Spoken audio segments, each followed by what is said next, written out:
You guys are very prompt. It's only 6:28. But why don't we get started? My name is Bob O'Brien. I'm with the Albany Improvement Association, and I'd like to welcome you guys here. This is a nice crowd. We haven't had this many people here for a good long time. So, plan of the evening, I would like to have three things happen. If we could have Joan Kimball, who is our municipal clerk, official title, voting. She's been running the voting here at the townhouse for quite a while. And then hear Joan's, what she's got to say about this issue. And then Timothy from the Oxford County Commissioner's Office is here, and he will represent their plan for the voting. And then after they speak, we'll open it up to you guys for questions, comments, concerns, etc. So again, thank you all for coming out tonight. I appreciate it. And Joan, can I put you on the spot? Sure. Thank you. You better excuse me because I do have a cold, but I think I've been doing, I don't know, Leslie's not here, is she, Kavanaugh? I took over doing elections from Leslie, and I think it was around 2000 or 2001. And so I've been doing it right along. I first got paid $250 to do it. And then I said, I'd like a little bit more money. So they gave me $400, and then they bumped it up to $500. And that's what I've been receiving for the last 15 years. And it's gotten to be that it's a lot more involved now than it ever has been, I think. It's more computer work and just a lot of time. I mean, every week I'm getting things in the mail, and it's just a lot of stuff going on. And so I just decided, I'm not the greatest on the computer, so I decided that I was going to retire from being the registrar, because that's my actual official, was registrar. And so I sent a letter to the county commissioner's office and told them I would be, in July of 2022, I sent it saying I would be done in December of 2022, but I would do the November elections, and so if they had somebody, we could train them and they could come to the election in November. And I gave them the name of 3 different people that I thought would be able to do it or would want to do it. I had asked around a few people. And then I heard nothing back from them for a while, and then Tony, well, not exactly his title, but Tony Carter. Yeah, he's the UT and airport administrator. Yeah, he wrote back a couple times and he said, can you give me their information and I'll get hold of them? And I said, yep. And so I did. And then I emailed Abby a couple times in the office and asked what was going on, because I still am getting stuff and getting emails from the state, and I have all the elections things at my house, and nothing was being done. Luckily, we didn't have an election in June, so that gave them more time to figure out things, I think. And so no one really got back to me. Abby got back to me a couple times saying, we're working on it, and that's all I ever heard. And then the next thing I heard, I think, was that I heard Byron actually called me on Friday, read it in the paper that there was going to be a meeting, and we didn't know anything about it. Half the people didn't know anything about it. Tuesday morning meeting. I'm like, and they didn't let us know. Where I felt like they should have informed me. You know, I mean, I would have had some input on it, and so nothing. We couldn't go. John, my husband, had his knee operated on at 9 o'clock or 8 o'clock Tuesday morning, so we couldn't go. But, and so a few people are concerned about what's going to happen, and apparently the biggest issue was security issue on the ballots. And I have a safe at my house, and I have a blue box that I put all the used ballots in at the end of the night. The unused ballots go in regular boxes, and I write on them and everything, and I store everything in my basement. And I have, the blue box goes inside a safe in my house, though, so nobody can get, and it's locked, with 2 locks on it, plus the safe is locked. So if somebody wants to break into my house and get the ballots, you know, whatever. But I think that was the whole issue. So I sent them a letter afterwards expressing my concern. I have a copy of it here, what I wrote to them, and then this is Jillian, my daughter, and she actually ran one election for me when I ended up in the hospital having an operation, but she's worked as a clerk, among other people that are here too, has worked as clerks.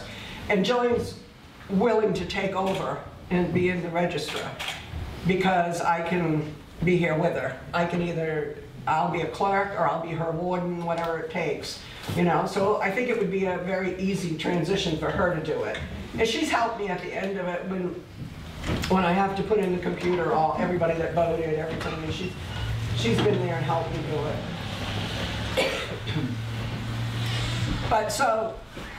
But she also needs to get paid more money than what I was getting paid. So I suggested that a $2,000 stipend would be what she should look for. And then I really haven't heard back. I sent the letter down to Abby. She said she'd pass it on to the commissioners.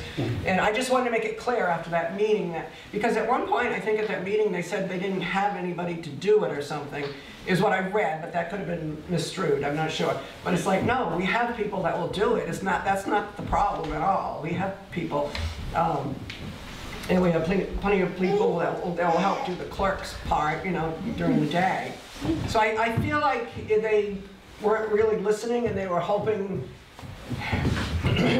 sorry Tim, but they were hoping that we would, I think one of the commissioners, his agenda is having us become a town again.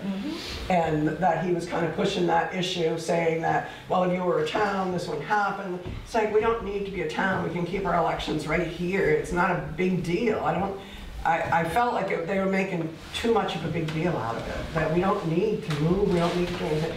And when you read in the paper, it said that they spent $9,000 on elections. I don't know if everybody saw that or not. And I immediately was like, where are they spending $9,000, you know? So I wrote Abby, she sent me the list of itemized. Well, it turns out that's across 4 years. And it's got some, I just spoke to Tim about it, and it's got some journal entries, a couple $1,000s worth of journal entries that don't make any sense, that they were nothing to do with us. But Abby said it was something to do with the transition of changing payroll companies. So it was like, it still doesn't make any sense, and Tim is going to look into it a little bit for me. But yeah, so that 9,000, so take away the 2, so 7,000 over the 4 years. I mean, because they were paying me $500. I did ask for a raise. In 2017, I sent them a notice saying I really would like to get $1,800. And never really heard back from him, but they also switched people. I mean, it was Tom Windsor, and you know, and then just people keep changing. And then they sent me this big long contract they wanted me to sign, and I have to have insurance and have to do all these things. I was like, no, I'm not doing all that. We don't need to do all that. But I never got any more money until I gave my resignation letter, and my stipend for that year, they gave me $1,800. This past year. So as of right now, nobody's getting paid to do the registry that I know of. I mean, nobody, because I resigned at the end of the year. So, I mean, I have everything at my house, and I keep answering the state's things and getting mail and everything, so I don't know. Excuse me, but pretty much that's where I stand. I mean, I think it's an easy problem to solve. I don't think there's a big problem. It's my concern. You know, I feel like we need this community to come together like this in this hall. I think it's a great little social event we have during the day, you know, and I think we're good about still hand counting ballots instead of by machine. I mean, sometimes it's tedious and we're here till 11 o'clock at night, but I don't think it's a bad thing. Plus, that would be more money if we have a machine. We have to pay a lease on it. And last I knew it was like $800 a year for a lease on a machine, and then, you know, I don't know. But that's about what I got. All right. So, first of all, I want to relieve everybody's concerns. You will be voting here. We've decided. Can you introduce yourself again? Oh, I'm sorry, I apologize. My name is Tim Turner. I'm one of the county commissioners. Tim one of Turner? 3. Yes. And where's your home, Tim? My home is Buckfield, Maine. And Steve Merrill represents this area, but this is the start of Steve's busy season in his job, and this is the start of my slow season. So I offered to come tonight in his place. If I bring you bad news, I'd send it. You will be voting here. Listen to the people who came to the meeting. I want to thank all of you that did come. We appreciate your input. We listen to you. You will be voting here. What we're in the process of doing now is we need to put together an RFP, which is a request for price, so we can put out the bid. Anybody can put in for it. It doesn't matter. We would prefer to have somebody who lives in town. An RFP for the registrar. An RFP for what? Oh, I'm sorry, for just the entire voting process, what the registrar is going to be responsible for. And also to put forward a request for their income, et cetera. And then we'll award for that person, so whoever comes in with the best bid, and who can meet all the requirements. So it will be here. Who's going to decide the requirements? I mean, who? Well, right now, it's our attorney and Donnie Dura, the county administrator. And we are in contact with Sheena Bellows. And we want to make sure that all the laws are met, we have proper security, and once that's done, we'll put the RFP out. So we're hoping to have it done within the next month or two, and have somebody named. One of the comments that I saw at that meeting that Donnie had made, that he felt like he wasn't involved up here, like he didn't know what was going on with elections. Right. My thing is, he doesn't need to know. I mean, the state needs to know. Right. Donnie, there's just my thoughts. Yeah. That you appoint somebody, your commissioner's office appoints somebody to do it. Over those 20 years that I've been doing it, I've probably only been to that office like 3 times. And I don't call down when I need things, I call the state. Right. And because there's so many, that's who I should call. Because Donnie doesn't know. I mean, he would just call the state and get the answer, probably, you know, on question. So I feel like, you know, yeah. Any questions? Yes. You had a lot of comments about the cost. Have you ever looked at what it costs per voter for some of the small towns like Hanover and Falmouth? I bet it's a lot more than... No, I'm not sure if we have. I would guess it would be a lot more per person than our cost. Well, you must have Mason, because Mason votes in Bethel, correct? So you've got to figure you have to pay down Bethel. So you do have a basis per person then already. And that was also another reason why we decided to go with staying here, because as we looked at the cost, it seemed to be more cost effective to keep it here in town. And my thoughts is, why don't you check with the state and have Mason come directly here? Because Mason already uses the Albany Waterford dump. Their dump is out here, so there aren't other guys. Why don't they come here and vote here versus going to Bethel? And if you're paying more in Bethel, it only makes sense to get the state to allow them to come here to save the county money. Yep. True. Because they're already tied with us with the dump and everything. Yep. You know. That would be an interesting number to find. Thank you for bringing that up. I'll bring it up to Donnie and have him check. If you don't know, Donnie Dura is our county administrator. He's been in the position for 2.5 years now. He's probably I've been there 9 years. He's the best county administrator we've had. And that's not slighting the previous ones. It's just simply saying he's very involved. He looks at all the details. He tries to do everything he can to protect the county from being sued, because that will obviously cost the taxpayers money if we get sued. So he does everything he can to protect the budget as much as he can. That's why he looks into such detail. But doesn't he also sub out? You guys have got Tony Carter doing most of us here with roads, cemetery with me. So he's the one, from what I understand, he's the one that's pretty much covered the unorganized. Tony? Tony. Yes, Tony is the administrator for the unorganized territories. But Donnie, he reports to Donnie. Donnie's his supervisor. So he and Donnie work on a lot of these things together. Yes. Anything else? Byron doesn't have a comment? No, I'm just listening. I've known Byron since I was like, what, 8 or 9 years old? Yeah, oh yeah. You're still gonna count them by hand, use the old wooden box? That's the way I would prefer it. Just asking. Yeah, that's the way I would prefer it. I'm a firm believer in paper ballots. Okay. Maybe I'm a conspiracy theorist, I don't know, but... Tim, would you have another meeting or some kind of communication when you determine what your criteria are for selecting from the RFPs? I don't see why all we these couldn't. people would be interested in finding that out. Why I've got Bob's email address. Okay. When we come up with the RFP, I'll contact Bob, and you can establish another meeting, and he'll come. Yeah. Yeah, that's sorry. This question was first. I'm sorry. Yeah. It's kind of connected to that, but why wouldn't you confer with Joan on the RFP since she's done the job? Well, we could. It's a good idea. But also, there's a lot of legal requirements we're going to meet too. I understand. And we just want to make sure we've got all the bases I'm covered. not saying she would determine it, but just Yeah. that she's got to Be a good source of information, correct? Who better? Yep.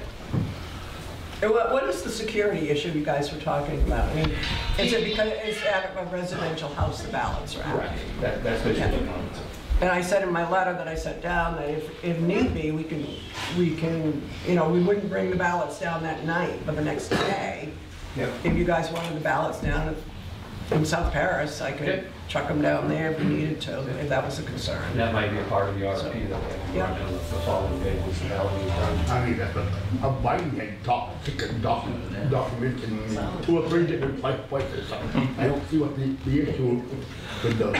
Part of the reason for the concern is that we have received FOIA requests literally from the entire country. I know we get Yeah.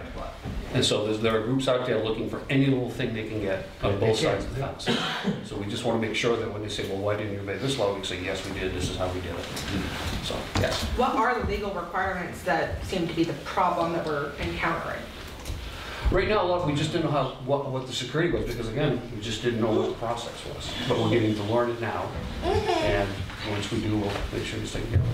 So the RFP will have a detailed explanation of what the security requirements have to be, so that a responder can, in their response, outline how they're going to handle it. Yes. Well, after listening to Joan, I'm struck by the difficulty that she had communicating with people at the office. Okay. And it also strikes me that a lot of the ensuing confusion could have been obviated if the communication had been better, prompter. Yeah, I agree. And I don't know how that can be rectified, but it sounds to me like something that needs to be rectified. Yeah, I couldn't agree with you more. And the best way for that to happen is I'm going to call Donnie tomorrow and Tony and just ask and encourage them to have more communication in line with you guys, to communicate with you so that we can smooth the process out of getting an RFP. Details down. Yes. Hi, sorry. I have not lived in the township for very long, so I don't really understand the interplay between the township and the county commission and the state as far as really anything. But how is it determined what the criteria are for security? Is that a matter of state law? Is that a matter of discretion? How are you deciding that? State law.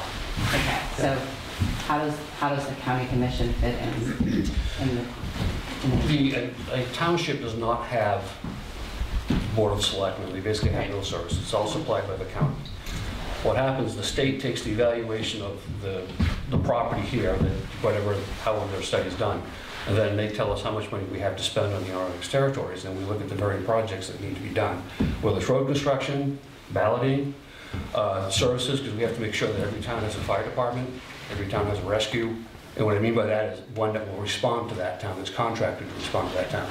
And just, you know, all those contracts have gone through the ceiling, price-wise. They're just phenomenal the way they've just skyrocketed. So you're like just allocating money? We're the ones who write the contracts, negotiate the contracts, and we're the ones who execute the contracts.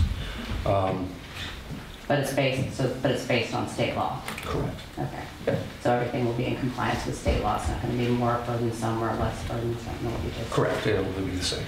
We're going to try to make this as inexpensive as possible. We'll make sure all the requirements are met.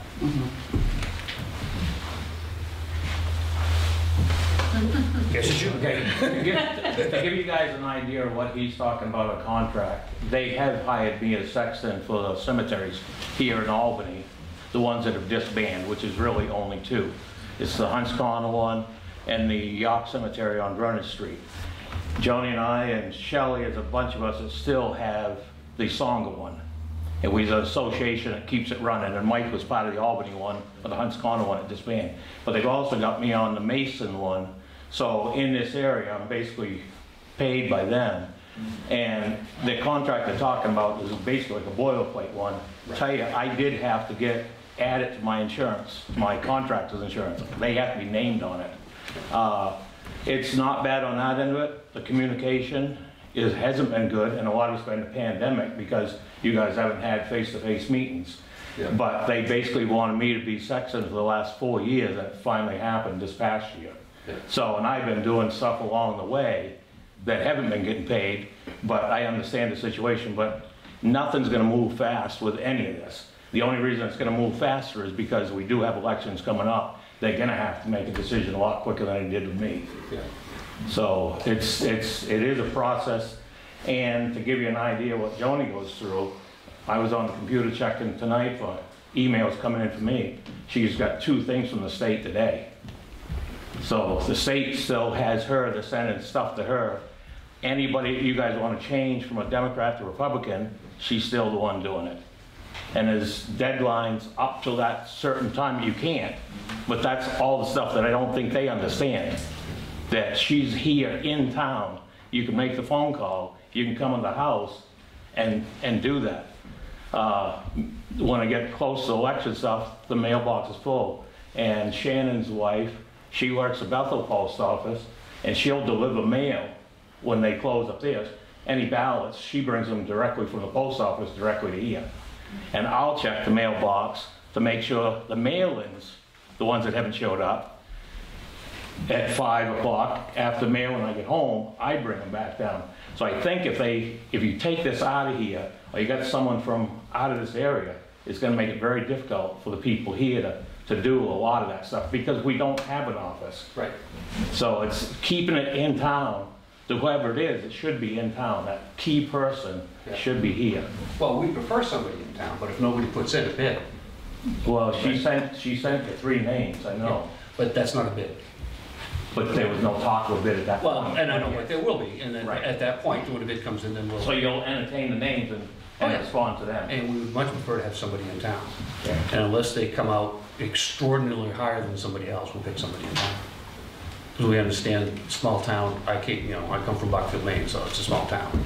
We are Yeah. organized, but that's, we got 2,000 people, that's why. Right. So, Well, I can tell you what they paid me on the 3 is more than they've been paying her on the election. So if you guys don't, if you think dead people are more important than the ones living here, no, we don't. Jeff?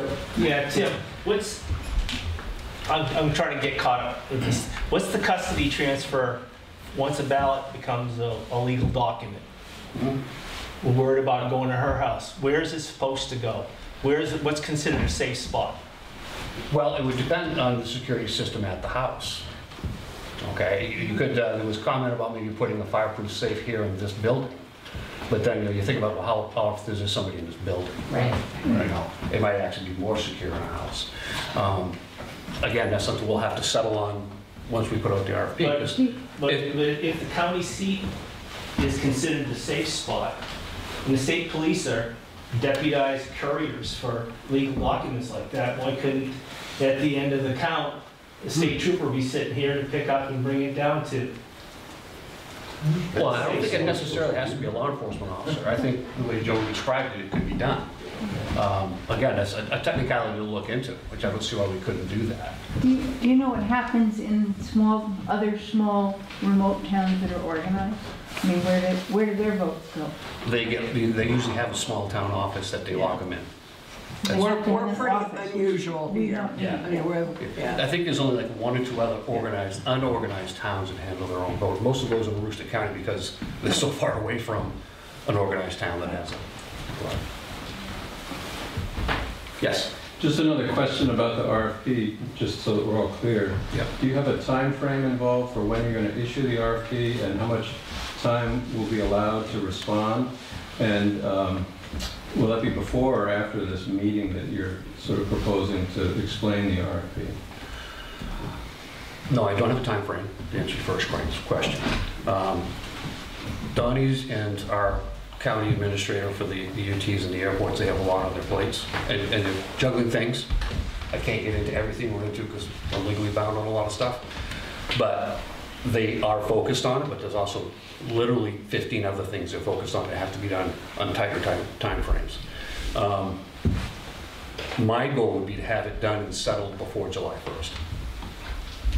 Yeah, so you need to before August, because August, correct, start doing a lot. Yeah, that's why I was saying July 1st. And then whoever takes over registrar, they have to take classes every 2 years. You have to be certified. And usually August is when those classes are. Yep. So done and settled means you voted as the commissioners on the person that's you're gonna offer the job to. Correct. So you have to back up to, what, 2 weeks, 4 weeks, as far as how much time between issuing the RFP and reading them and then making a decision. You've got to coordinate it with the commissioners' meeting. Yeah. So you're talking about having the RFP out in the next couple of weeks. That's what I'm hoping for. So can we count on that? Is that what's going to happen? I can't make promises. I understand exactly what you're Trying to saying. avoid another meeting that no one knew about, where this decision gets made, and then we're all back here saying, what the heck's going on? The county's not telling us, and now it's rammed down our throat. So I think realistically, this is the beginning of May, June, July, it's right there. So we're just asking for you to keep us in the loop on this. Okay. And I guess the final piece is, how are you going to communicate the RFP? It used to be in newspapers and things like that. Are you going to still do that, or is it electronic? It's both. It's both. And, by law, we're only required like 7 days in advance to post a meeting, or 14. I can't remember which now. We met that requirement. The problem is a lot of the newspapers, you people read are bi-weekly. So by the time you see the newspaper, by that time, they printed and out, unless you got the Sun Journal. Well, you don't read the paper at all. Put it on the board outside. Pardon, what was he saying? Well, how come you don't just put it on the board outside? Ain't that why we put it there? That's a good point. Well, Yep. that's why everybody's here, because they read it on that sign. So in other words, can you communicate with Bob? If he can put it, because he's president of this, he would post it on the board. Sure. No.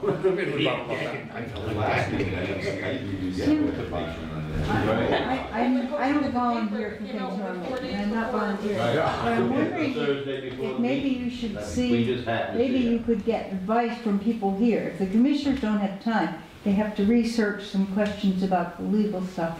Maybe there might be a few people here that would be willing to get together and off, just like Joni would give you advice as to what the requirements have been for her. All right. It's not a bad idea either. I'll let Donnie know that. For those of you who don't understand how county government works, Donnie is the administrator. He has a lot of authority. But basically what happens, we meet twice a month. We can meet more, but those would be considered special meetings. And in those meetings, all the department heads bring their business to us. And it's gotten a lot more efficient, because now everything is in a nicely packaged, and all we have to do is review the package, and we got that package 4 days in advance. So we can come to the meeting, we already got an idea of what we're going to do. Then we discuss it. If it's an open forum, we discuss an open forum, and we make a decision. Yes. So would any of this happen if I hadn't resigned?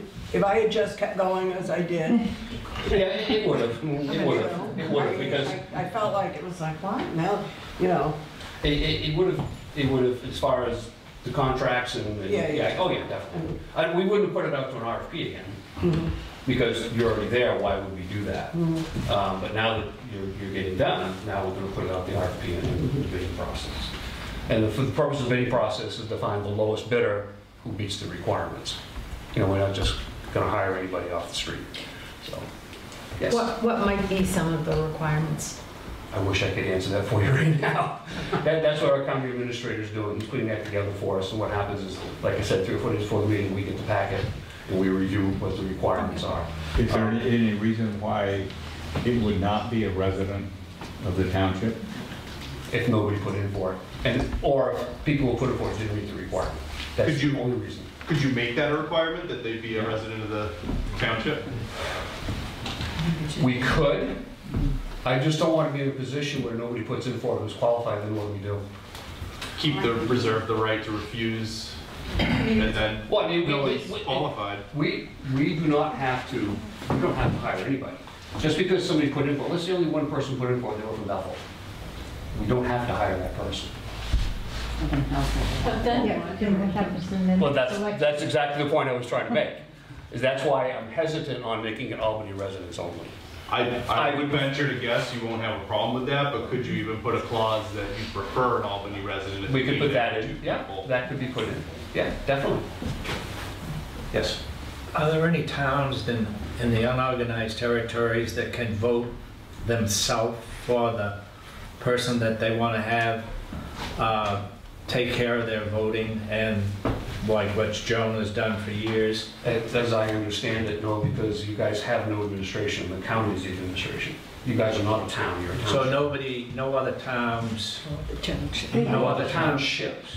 There's a difference between a town and a township. I say, oh, townships, are there any that vote every year for, if they need a new one, they can vote them in? Like, Townships don't have a mechanism to vote. Yeah, you have no mechanism whatsoever. With no municipality at all. There's no mechanism. so you gotta deal with the People who live town, here. you gotta deal with the commissioners that don't have time to solve your problems. In a nutshell.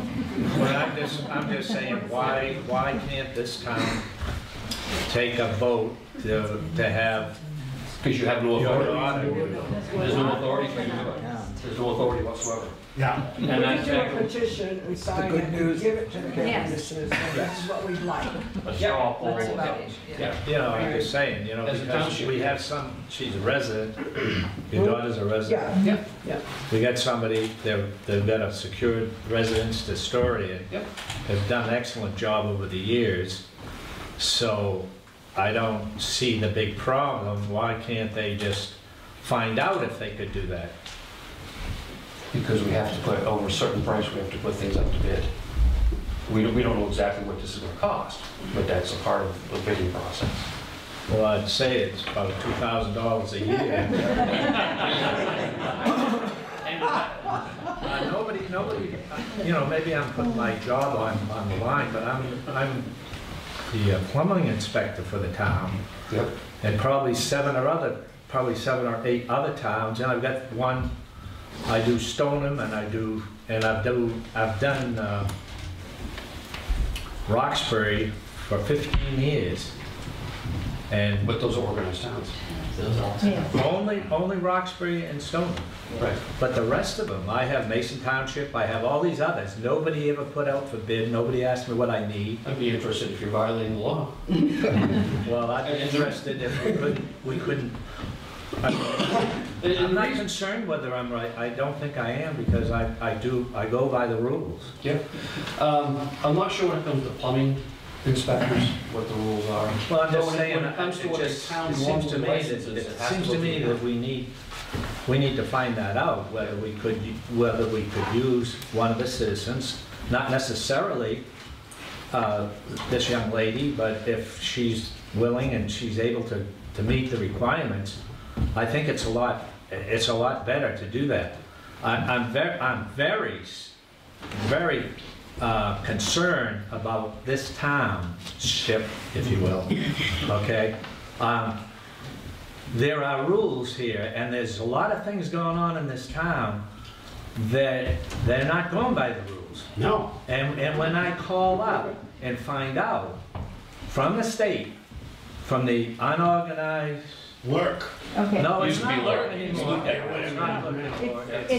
Let me respond to that. Regulatory Commission. Right, but I'll give you a couple of examples. The reason why I'd rather see somebody that knows this town and keeps the place and does a good job.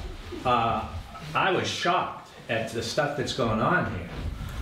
People are, you know, as far as, I'm just doing plumbing. I'm not the code enforcement officer. But we now have we have a river here that goes down Crooked River all the way down to Sebago Lake, which is the water for Portland, Maine. Portland. Yeah. And we got people moving in, RVs. I'm not saying that there's anything wrong with that. I'm just saying they're not going by the rules. They should be having a septic system that is safe and not polluting this. We've had a fatality up on the hill here, which is, I'll tell you, there's a hill. You go past the church, and then you start going down on the straightaway, and those little few curves, you cannot see the cars coming. We've already had one teenager die.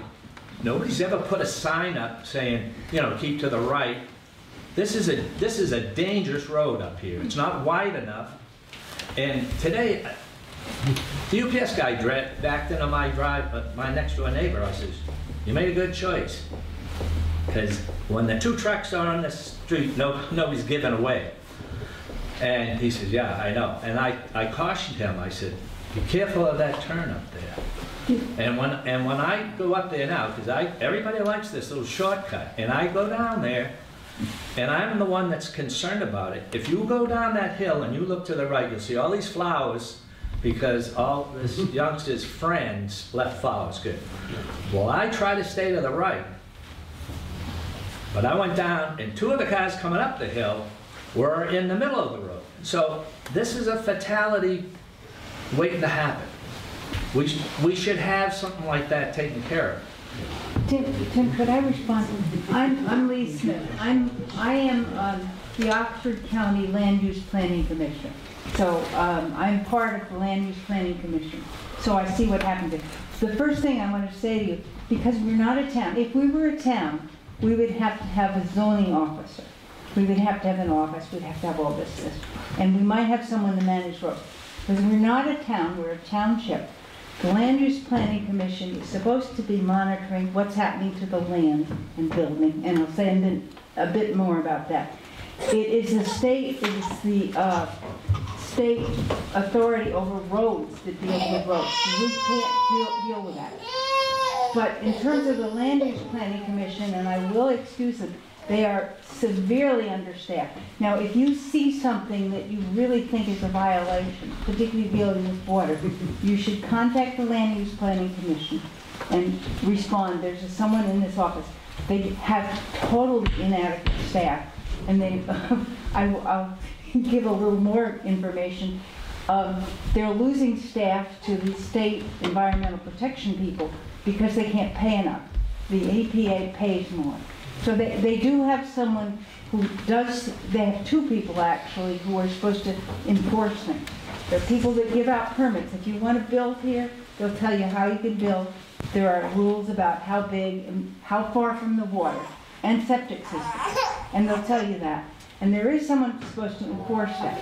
They'll come and check, but they really don't have adequate people. We have contacted them about some of the things we've seen, and they have gotten after some areas where they were trying to build along the river. So. I appreciate that information. I have called them. I have called them and asked them about a couple of things. Like, we got one lot over here, there's no less than 3 mobile homes all crisscrossed in there, and not to get into any names. I issue the plumbing permits for here. I know that they have to get their building permits from the Land Use Planning Commission. Okay, all the towns that are towns, most of them will not issue a building permit unless they have their septic, internal plumbing, and their septic designed by a state site evaluator and then issued by the local plumbing inspector. I got probably 10 that are already moving in and staying here without having done any of that. And they're not 50 feet back. But I'm just saying, I still would like an answer to my question is, are there any townships then that can decide who their person? No. There's no townships that don't. So maybe I'm backing up the right tree. So if you guys are making the decision, isn't it fair that you should communicate with us that you're going to be making a decision in advance? I mean, I think that's what irritated everybody. Right. I agree. Okay. Yes. You had mentioned that any bid over like a certain amount is what you have to be concerned with. What is that amount? We just changed that just today, and I've got to go back and look at it. I'm sorry. I think it's 1,500. Okay, so if someone bid 1,500, you wouldn't even have to technically view it in a way. Oh, we would, no. Well, okay, according to what you said, you don't. What we're seeing so far is it looks like it's going to be 2,000 or more. Okay? So that's why it has to go out to bid. All right? So once it goes out to bid, if somebody bids 1,500, great. We'll probably pick that person. But we also don't want somebody to be doing too much work and not getting paid enough. So, exactly. Exactly. And so we want to make sure that that doesn't happen. So we're anticipating it's going to be $2,000 to $3,000, maybe more.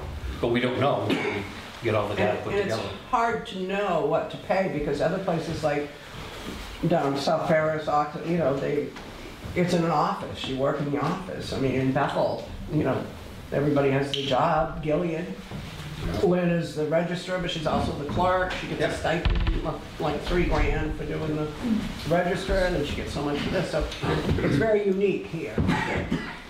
Yeah, and it's putting it out to bid is, again, just trying to get the lowest price. That price may come well below that threshold, because we're anticipating more. That's why we're going to put it out. Because we don't know what's going to cost. That's why we put it out to bid, to see who can come in and do it. And again, we don't want to underpay anybody either. So. John has a question. I got a question. You're saying the criteria. Do you have any clue on the criteria?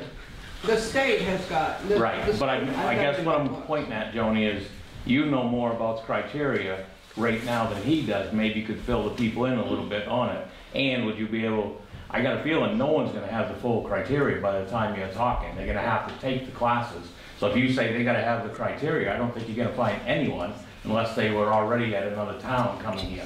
You just don't go out and get it, hoping you can get a job someplace. So you gotta be a little looser on your criteria. Well, what it's going to be is, you don't have to have the criteria to put in a bid, but you can get the training by the time. And that goes back to you guys gotta make that decision so that you can do it, Yeah, so they can get it. this criteria would say someone has to be willing to take the classes. Right, which the county pays for. And they gotta be available those days, no questions asked, sick or not. Because when you've gone to the classes of all the other towns that have to get recertified or certified the first time, the town, which means the county, has paid for you to go there, right? They're usually now they're holding the classes up to Sunday River. Right. So we don't have to travel. Right. Well, they did pay you travel to go for that. Yep. I've always paid for all the stamps and. Well, you shouldn't have to pay for that. I know, but I did. Right. The last couple of years I haven't. I called Abby and I said, I'm coming down. And I said, I need a couple rolls of stamps. Yeah. You know, but in years past, I always did, just paper, stamps. The state, when I first started doing it, like a year into it or so, the state gave me a computer, a scanner, you know, everything.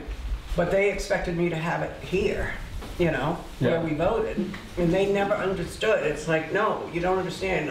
We don't have the internet here. We don't have, you know.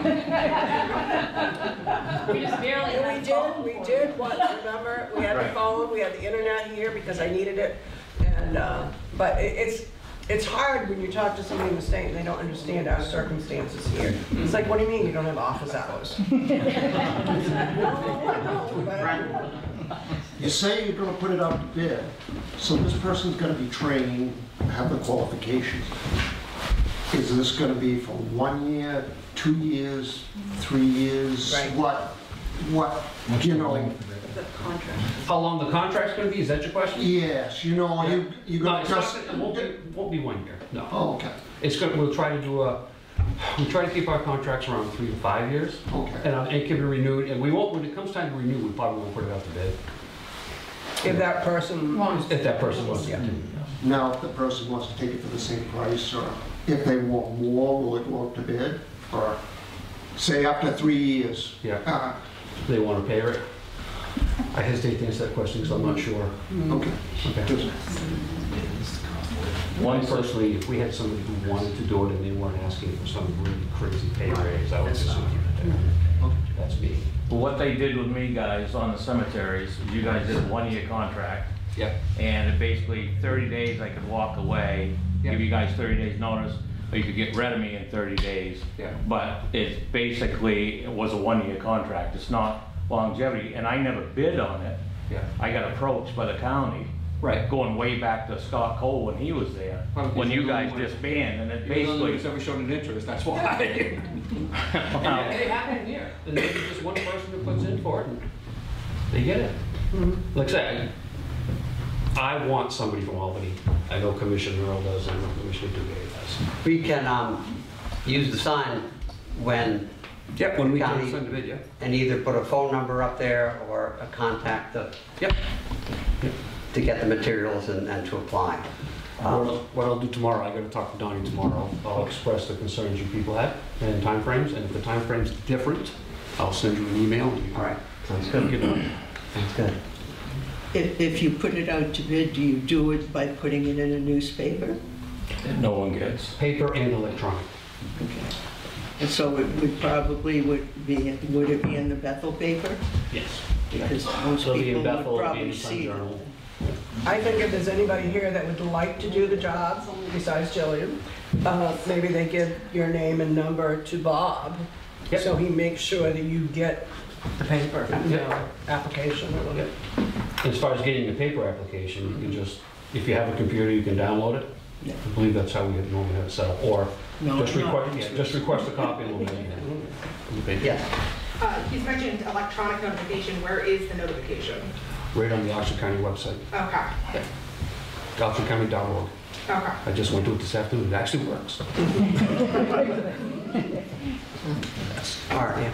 I have a bit of a different topic, and I just want to make sure that we can move on. I think we're in pretty good shape now as far as... Is everybody, any other questions on this topic? Okay. There was a comment in the paper about how it might be better off if Albany became a town again. We haven't raised that issue tonight, and I thought you might be interested in a little straw poll amongst the people that are here. I'm willing to bet I know what the straw poll is. To put that comment into context, what it was very similar to what you were saying. You know, people want this and that, well then become a town, you can have it. That's not what I was saying. But I know what you're saying, but Don't put words in my mouth. I'd like to respond to your point about possibly making the town. I'm not saying you want to do it, but that was brought up. This has been brought up before when they were going to have the casino, okay? And what I did a little research. I looked and I contacted the state and I found out that right now, at the time that I looked into it, to educate the children in this township, it was about $200,000, okay? Guess how much taxes we got coming in? $200,000. So my point was at that time, when everybody was hot to trot to go and get this thing, become a town, because they're going to go and tell the persons that were going to have the casino what they could and could not do. To give them more power. I said, look do the figures here, do the math. If you become a town and it costs $200,000 to educate your children, what's it going to cost for all the other things, like the roads and the dump and the police and all the other things? I guess we don't want to be a town. Yeah. And I wasn't putting words in your mouth. What I was saying was, you said, why can't we vote on this, this, and this? Come a town, you can. Financially, it doesn't make sense. To me, it just seemed like a very callous statement for an official of a county the size of Oxford to just off the cuff say, well, why don't you people just become a town again? I was extremely disappointed in that would come out of an elected official's mouth. It's not the first time. And I mean, does anyone want to be a town? No. Yeah, it was right on my ball, yeah. So what was the point of the comment? Let's do a straw poll right now. Well, that's not being on him about Huh? Well, I think Tim is our vehicle, our message back to the county commissioners. They don't understand Albany residents. If they can say something as cavalier as that, and there are 3 commissioners. It only takes 2 to make a decision. And if 2 of them decide they want us to be a town, I mean, it takes the state legislature to turn us into. You're talking about people getting ignored here. He's talking about not enough staff. I don't think anyone in this town doesn't know who we're talking about who has raw sewage going into the Crooked River down to Portland. Nothing's being done about it. And our county commissioners think that we should just be a town if we're going to fix these things. I'm a little frustrated with the county commissioners. State EPA, wouldn't this be an EPA problem with the fact that 85% of Sebago's landlocked salmon comes from Crooked River? So to put it in context, I think there's one staff member for LUPC that's based out of Farmington that covers all of Oxford County. Yeah, the Land Use Planning Commission is responsible for the waterways in unorganized townships. And I think I know the area you're talking about, and unfortunately, the official maps, which are a bit old, claim that area is not really a wetland. I'm serious. I bet it is today. If you get a chance to look at the Albany map where wetlands are, we do not have any. Oh, yes, we do. My backyard. Well, It's an official. okay. Well, I was on the Albany Improvement Committee for years. In fact, we had to reinvent the Albany Improvement Committee because this building belonged to the Albany Improvement Committee. And nobody was taking care of it because nobody knew that. And we only found out because my son on the school bus drove by and said, "Mom, do you know there are broken windows in the townhouse? We need to fix those." And that was his Eagle project, was this building. And we found out when we tried to get permission that this belonged to a group that did not exist. So that's why you have Bob. So we gave it to you. But Gene and Lorraine were very active in getting the building back in shape. And I want to thank all of you for two things. First, for coming tonight, and secondly, for helping to support this building and keeping it as a voting center. The small and multiple donations we get, our fundraising letter is going to come out again in the early part of the summer. But your help keeps us electricity going, the insurance going, painting. We had it painted this summer. We took trees out behind here so they wouldn't crash the building if we had high winds. So thank you for all that. Does the commissioners, do they pay anything anymore for this building? Do they pay the electric bill? No. Or gas, propane? They used to. That was established. Right? Yes. That was established at one point. Yeah, if you voted here, Yeah. they were Right. supposed to pay the electric. Yeah. I thought And the phone. And the phone, You don't and have there the was phone something, there was one other piece. I was Oh, thinking the it was the propane. propane. Right, the We heat- bought- the we heat, bought the lights, the and the phone. propane Right. for us. I have to check with Sally Sawyer. She's the She treasurer She just left. of the Albany Improvement Association. And I, off the top of my head, I know we pay the insurance and the upkeep. Right. Because of one or 2 years that we weren't here because we could not get this building set up in time. Right. It was up to the Grange, and they paid up there because they had a ramp already. Yeah, you had to put in the phone. Right. Right. Yeah. Because we'd have a yard sale here to raise $1,000 so that we could pay the liability insurance for mass gathering, so we could have a yard sale and vote. Which was $1,000. It was a vicious cycle until somebody went and said, you know, if we ask people for $5 and do a pie break, we could probably start raising money and saving the building. And that's how it worked. But the grassroots effort was a vicious circle. We weren't getting out of it. Yes. So I've been supporting this building for a number of years. I've only recently had the pleasure of becoming a Maine resident the last two or 3 years and live in the township. And I think it's an incredible privilege to live in a place that is not burdened by any more government than it needs to be. So, but it's a privilege that we have to continue to fight to hold on to, as we see all over this country and all over this world. And I'm wondering, is there email lists gathered? I mean, how does everybody in this room get in touch with everybody else if there's a... Word of mouth. Well, no, I mean, but you know, we have most of us have technology of some kind that somebody in the know would say there's an issue. I mean, I never heard about the sewage into the Crooked River. My house is right near the Crooked River. You know, it's not right. If Maine has one resource that needs to be ferociously protected, it strikes me that it's water. Can I make one point? You made me think of something. As far as when we're having meetings, etc., you can be put on an email list so that when we put out a meeting, whether it's a special meeting or a regular meeting, you'll get a copy of the agenda when we put it out. So you can just call Abby at the county commissioner's office, give her your email address, and every time we send out one of those emails, you'll get blast. We have a mailing list when we do our fundraising letter, and it's computerized. So I have people's addresses and phone numbers. when they send back the donation card, there's a spot for an email. I have not yet transferred those to the email program. So it's something that I should do. Yeah, spare time. Bob, are you still able to get the list of taxpayers?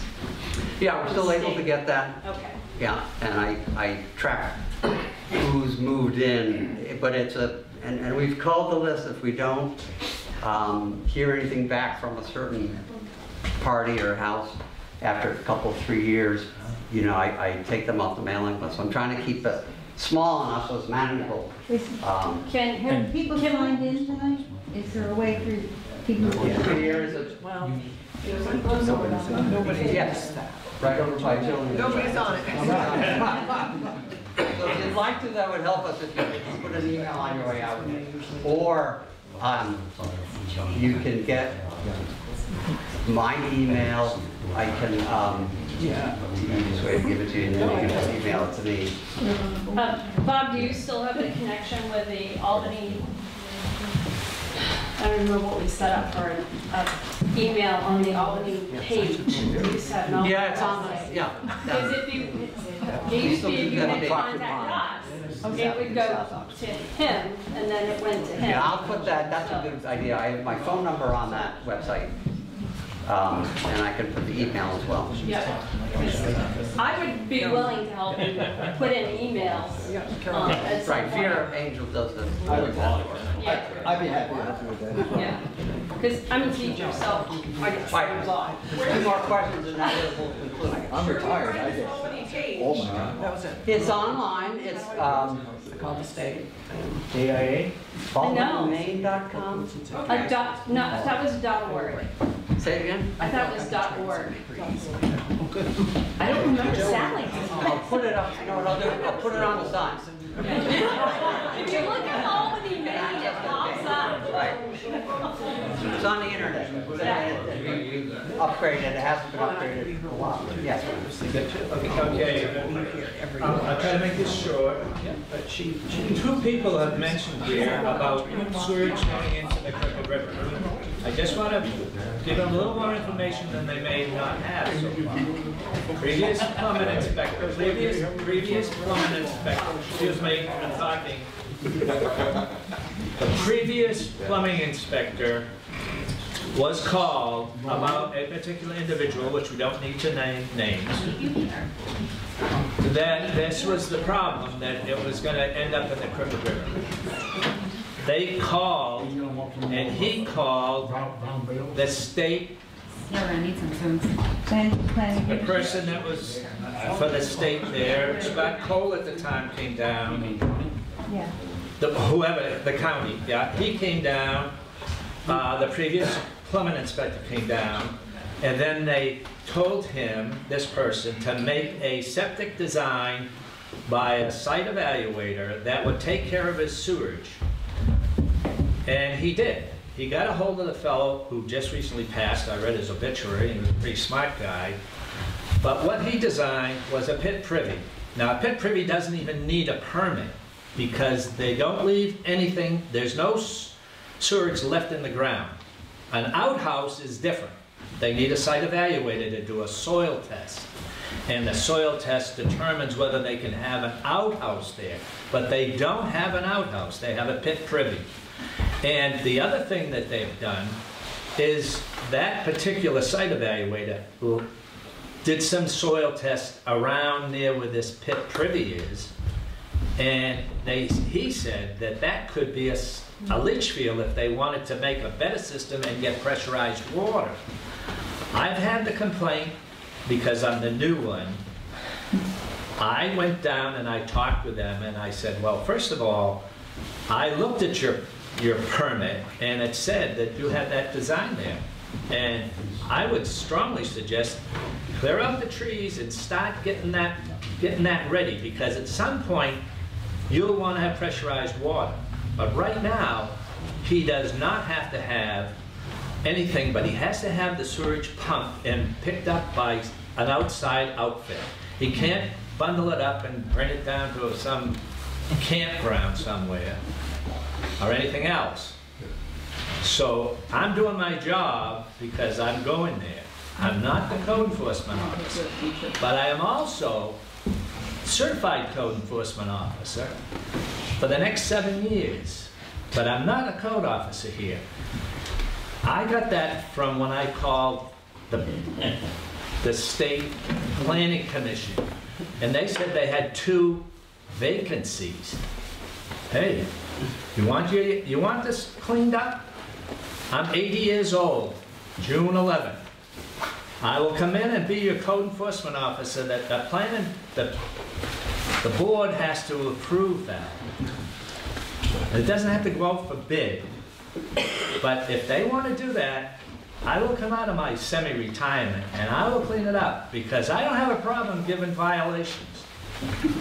And anybody that's got something that isn't right, they will have a violation. And it will get done. But so far, I haven't heard anybody call me, so I'm not looking for the extra work. I'm taking farming lessons right now, that's more than... All right, thank you, everybody. Thanks for coming tonight.